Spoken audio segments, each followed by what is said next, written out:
हमारे श्रीमद् भागवत सप्ताह ज्ञान यज्ञ प्रारंभ हो जाएगा।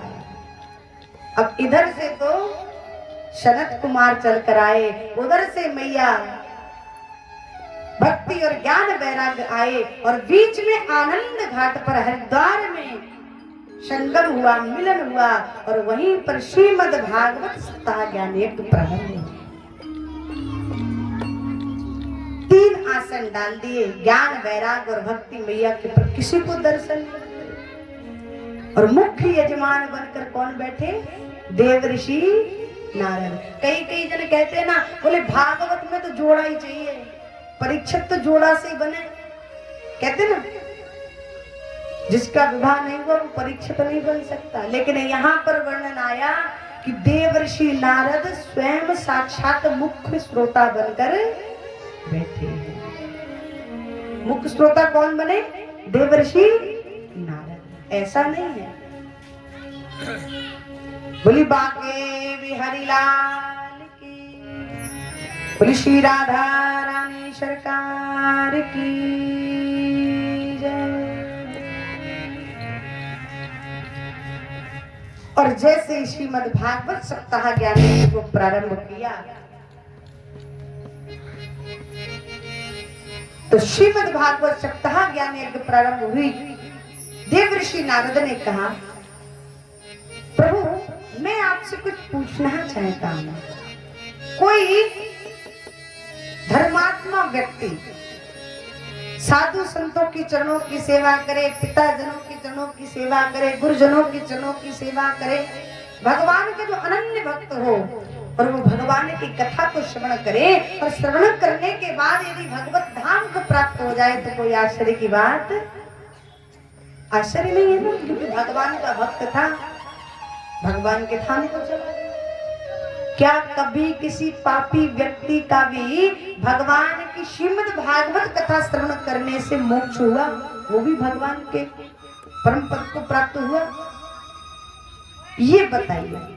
इतना कहा तो सनत कुमार को हंसी आ गई और बोले, अरे देवर्षि नारद, आप ये बात कहते हैं, कोई कितना भी बड़ा दुराचारी क्यों ना सही, कोई कितना भी बड़ा पापी क्यों ना सही, यदि ऐसा व्यक्ति जो पापी हो, जो दुराचारी हो, 7 दिन तक नियमानुसार बैठ करके श्रीमद् भागवत कथा को श्रवण करे, मैं दावा करता हूं कि निश्चित रूप से 7 दिन में उसके अंदर परिवर्तन आएगा। लेकिन नियम से सुनिए, कितना भी बड़ा पापी क्यों ना सही, श्री रामचरितमानस को लेकर बैठे, ज्यादा ना सही, मात्र 2 चौपाइयों को पढ़े, प्रत्येक दिन 2 चौपाइयों का श्रवण करे, ये मेरा निजी अनुभव है, निश्चित रूप से एक दिन उसका जीवन बदल जाएगा। और तो और देवर्षि नारद, ये भागवत कथा तो मोक्षदायिनी है।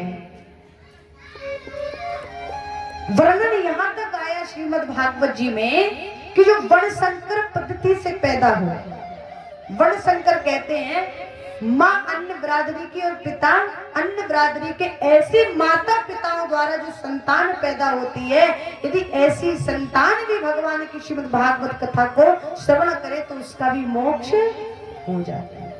और तो और देवर्षि नारद, जिसने जीवन में पाप ही पाप किया, जो दुराचारी रहा हो, जो पापी रहा हो, जिसने कभी माता पिताओं का सम्मान नहीं किया, जिसने कभी गुरुजनों का सम्मान नहीं किया, और महाराज चोरी करते करते, पाप कर्म करते करते करते करते अंत में आत्महत्या करके यदि मर भी जाता है ना, और मरने के बाद भूत प्रेत भी बन जाता है, यदि उसके नाम से श्रीमद् भागवत सप्ताह ज्ञान यज्ञ करा दी जाए तो निश्चित रूप से उसका मोक्ष हो जाता है।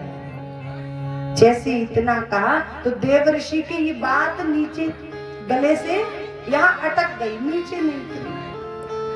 बोले प्रभु ये मुझे समझ में नहीं आया, कोई पापी व्यक्ति पाप कर्म करते करते मर जाए और मरने के बाद भूत बन जाए, प्रेत बन जाए, उसके नाम से केवल करा दी जाए भागवत। बोले ये मेरी समझ में नहीं आया। सनत कुमार मुस्कुरा कर कहते हैं देव ऋषि नारद, तुंगभद्रा तटे उत्तम नगरे, तुंगभद्रा नदी के किनारे एक नगर था जिस नगर का नाम था उत्तम नगर। उस नगर में एक पंडित जी रहते थे जिन पंडित जी का नाम था आत्मदेव। बड़े प्रकांड ब्राह्मण थे, शास्त्रों के ज्ञाता थे, वेद इत्यादि हवन यज्ञ आदि सब कराते थे। पर हुआ क्या कि धीरे धीरे धीरे धीरे आयु बढ़ती गई। उनकी एक पत्नी भी थी पर उनके घर ना तो पुत्र हुआ और ना पुत्री, संतान नहीं थी। भगवान के अनन्य भक्त थे लेकिन ना तो पुत्र था ना पुत्री थी। और तो और महाराज एक विचित्र बात थी कि उनके घर में एक गाय भी थी और 6-7 वर्ष हो गए गाय की सेवा करते करते करते करते गाय ने भी ना तो बछड़ा दिया और ना बछिया। और तो और कहते हैं कि प्रत्येक सनातनी के घर में अर्थात प्रत्येक हिंदू के घर में तुलसी का वृक्ष होना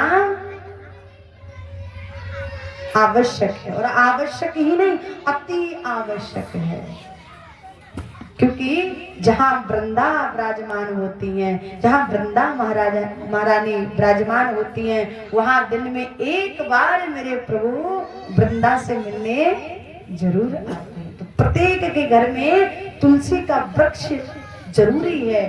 पर पंडित जी महाराज वृक्ष लगाते हैं, जल भी देते हैं, पर सूख जाता है। अब ना तो तुलसी का वृक्ष होता, ना तो गाय ने बछड़ा बछिया दिया, और तो और एक पत्नी है तो ना तो उसको कोई पुत्र हुआ ना पुत्री हुई। बड़े चिंतित।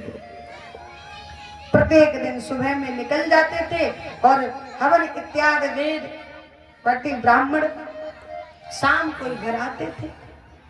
उनकी पत्नी का नाम था धुंधली।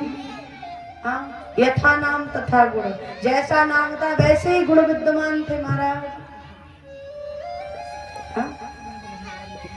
जैसे पंडित जी सुबह में अपना लेकर निकल जाते थे झोला, और वो तो शाम को ही आते।